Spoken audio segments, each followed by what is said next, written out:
Last few days we have been doing extensive planning across government departments and with our international partners to take advantage of any improvement in the situation and begin the evacuation of British nationals in Sudan.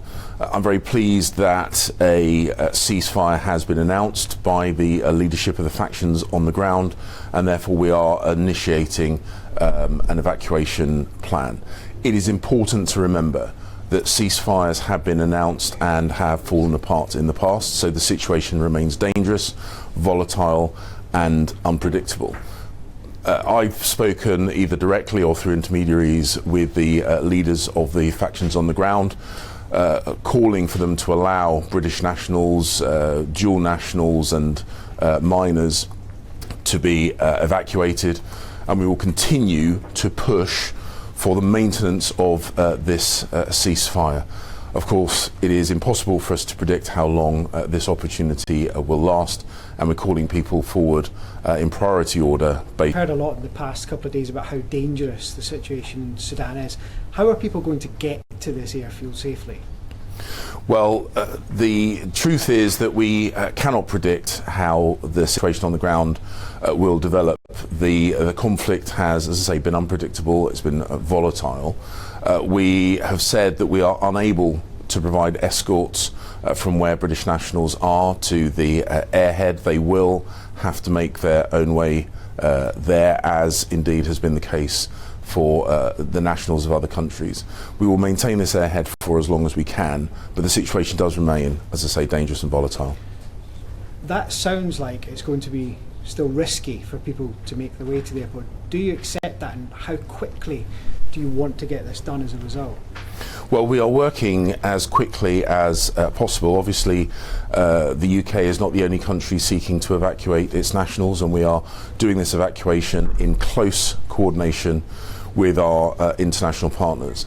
This is an active conflict. The ceasefire has been announced, but we know that there have been pockets of violence in the past, even within previous ceasefires. So this does remain dangerous, this does remain difficult. We are providing what assistance that we can, and we are operating as quickly as we can. We saw what happened in Afghanistan, where there was a rush on Kabul airport. How worried are you that that could happen again, and do you have plans in place to prevent that?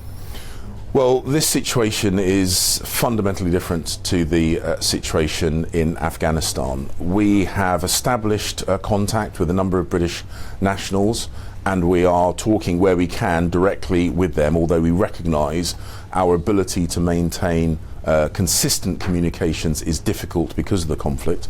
We are prioritising calling forward the most vulnerable, the young, the old, those who are unwell or who are injured, and we will make contact with them directly. As I say, we want to maintain this ceasefire as long as possible. We want to maximise the number of British nationals that we help, but this does remain an unpredictable and dangerous circumstance. A lot of people will be wondering this morning why you didn't do this sooner. Other countries have been taking people out of Sudan a lot earlier than the UK. Have you waited too long? Well, the circumstances for each individual nation are different. There are considerably more British nationals in Sudan than other countries have got. We've been working closely with our international partners, and we have facilitated the evacuation of a number of British nationals already. We will continue to work with our international partners.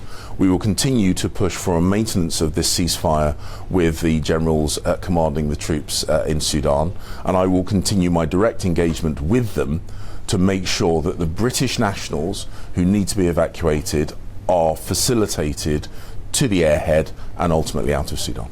And finally, how confident are you that all the Brits who want to get out of Sudan will get out? Are you looking at other options, for example, in Port Sudan? We have always maintained a range of options for evacuation. It is impossible to predict how long the ceasefire will last. It's impossible to predict how long any other route to evacuation will remain open. We will continue to push the leadership in Sudan to maintain this ceasefire, to facilitate the evacuation of British nationals, That is something we will do both directly and with our international partners. But at this stage, it's not possible for us to predict with any certainty at all the circumstances on the ground in Sudan. All right, Foreign Secretary, thanks a lot. Thank you.